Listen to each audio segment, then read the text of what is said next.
afternoon. My name is Joe Malarba from Remax Coast and Country. And I'm Jeff Kishorek with Home Point Financial Corporation. Today we wanted to talk about closing. Closing is something that a lot of sellers and buyers do have some confusion about, and so we wanted to go over a little bit about what some good expectations are, what that looks like, and have you to have a clearer picture of what the closing process looks like. So all contracts do have a closing date in there. That's a date that everybody agrees to as to when they would like to get the house closed by. In an ideal world, the closing date will be on or before that date. So everybody, lenders, realtors, sellers, buyers, we're all shooting for us to close. Yeah, typically that's a date that as a lender, we're all shooting, all my people are doing is shooting to make sure that we close no later than that date. Sometimes things get pushed back, but Right. that's the date we shoot for, the hard date that we go Correct. for. So although the lenders do shoot for it as a hard date, unless the contract specifically says time is of the essence, that date is what's considered soft, which means that it could happen on that date. It may happen before, and probably it will happen a little bit later. As we head towards a close,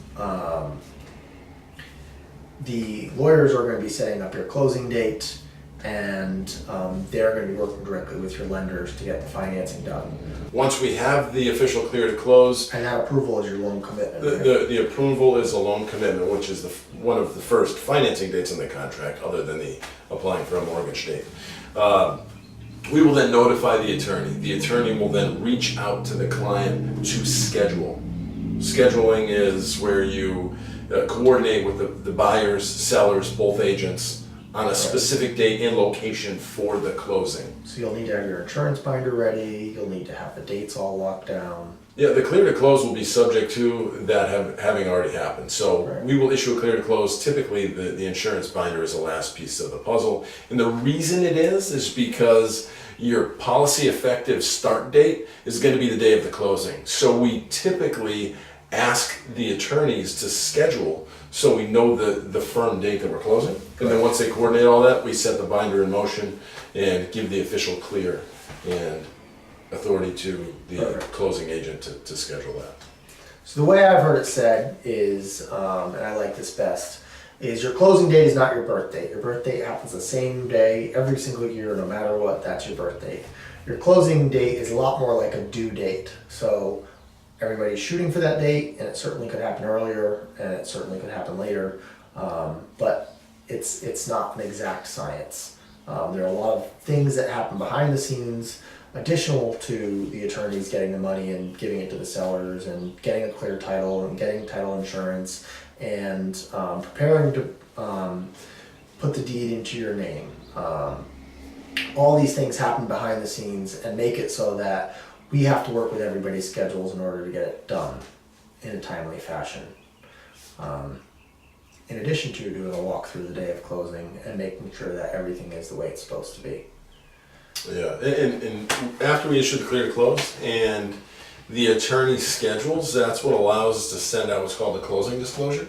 Right. The closing disclosure is a document that replaced the HUD-1 settlement statement, which used to be the form with all the figures at the closing that all parties would sign, and that would tell the amount of money that the buyer needed to bring to the closing, and or the seller what they're getting or what they'd have to bring to the closing in order to make the loan whole.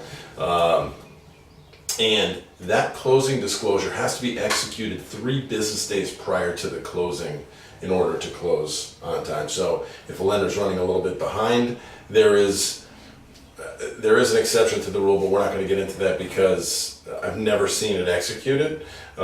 Typically, it's a no exception type of rule where unless there's a financial hardship, you have to wait 3 business days after you acknowledge receipt of the closing disclosure. So it's typically emailed unless you don't have an email, in which case it will be snail mailed to you. And then if it's snail mailed, keep in mind that 3-day turns into a 7-day turn time. Right. And I have had a few people that don't have email addresses. It's very unusual, but And this it is happens. done because of the new lending rules, the Dodd-Frank rules. Yeah, because They're ineffective, but we're put into play. what had happened was buyers were seeing the final numbers that sometimes the day of the closing. Hours. Yeah, hours. Even sometimes right at the closing, that it's still not completely finished. And the government decided to step in and say, hey, look, you know what? That's not fair to everybody in this transaction. So we're going to make sure that the buyers are protected and they know what's going on well before the closing, before they show up to the closing. So there aren't any surprise costs, there aren't any surprise fees that get added. You know what everything costs, and you know what you have to bring to the closing table in advance of actually being at the closing table. Correct. And that's done with every type of financing. It doesn't matter if it's government, conventional, all the financing required, you have that time period. Yeah, and typically once you're very close to that clear to close stage, I've seen a closing disclosure go out 30 days prior to the closing. I actually just had one that's closing tomorrow. It was sent out 4 weeks ago. So I've also had it sent out 3 business days prior to the date it's supposed to close. So Right. it really, that can be a moving target. And that actually can change a little bit. There are certain adjustments that are allowed to change. Sure. So the numbers might change a little bit, whether there's a tax adjustment or an insurance adjustment or an oil adjustment or a credit for rent like we talked about. Sure. So the reason why I wanted to bring this up, the reason why I wanted to talk about this is I've seen very often in the last 10 years where buyers and sellers at times get a little bit irritated because I as a realtor or Jeff as a lender doesn't know the exact time we're going to be closed or dates. I find it very important to say why. The reason is my job as a realtor is to help you find your home, help you negotiate your home, help you through the home inspections, help you find a good lender, make sure you have insurance, help guide you through the process, make sure that you're comfortable at every step. But I am not doing your title search. I am not dealing with your lender for all the financing. I am not getting the money from the bank, arranging for it. I'm not even scheduling the closing. All I am doing is there for the closing. So I can't control when it is. I can't make it happen quicker, although I can always ask. The lawyers are the ones that schedule the closing date. That's correct. And they do it per instructions from the lender, as the financing is really what needs to be done. 95 or 98% of deals are all financed. And the cash deals, you can close a cash deal in 3 or 4 days. So once you add that financing layer to buying a home, it adds a lot more complications. Yeah, I mean, even for us as a lender, we don't really get involved in the scheduling aspect of it. Typically, once we issue the clear to close, the attorney will reach out to the buyer and the seller, and well, the seller's attorney, Yep. and they'll coordinate with all parties. And really, that's the way it has to happen because their role in the transaction is to verify there's no defects on title when they do their title search, and then schedule the closing and close the loan on behalf of the bank, and then sometimes And make sure that the behalf of deed client is as well. recorded. Correct. So make sure, because it's not your home until the town records that it's your home. But you're absolutely right.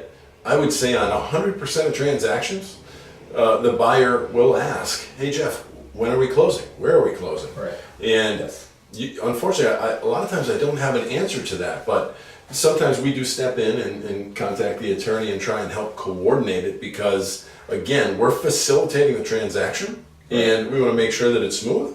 we don't But have any typically, control. right, we don't have control over the attorney's scheduling board because they're going to be performing closings throughout the day, Correct. most likely if they're busy. And if you're blessed to be in a situation where there's more than one deal contingent on the next, it adds an even additional level of complications. And a lot of you out there are. A lot of you are purchasing a home and somebody else is selling it to you, but they're also purchasing another home, so they have another seller involved, and that seller is also purchasing another home. So you can have 4 or 5 deals all lined up, and the money from the first one needs to be there for the second one, which Right. needs to be there for the third one, and then all those people need to coordinate with each other, and the people that are coordinating with each other aren't the realtors. And usually the lenders, once they have the clear to close, they're just waiting on the lawyers to schedule it all and work it all out with each other. So, again, when you work with a really experienced agent, they'll be able to help guide you a little bit better through the transaction. And when you work with a really great lender, they'll be doing a really fantastic job at setting your expectations right. But the closing dates and times are actually scheduled by the lawyers. The lawyers are the ones that do that. And they don't always land right on the date that's on the contract, Right. unfortunately. There's going to be some flexibility with it. Yeah, so. So maybe next week we'll talk a little bit more about lawyers' role in this transaction. And until then, I'm Joe Mulliver from Remax Coast and Country. And I'm Jeff Kishorek with Home Point Financial. And we're here for all your real estate and mortgage needs. If you ever have any questions, please give us a call.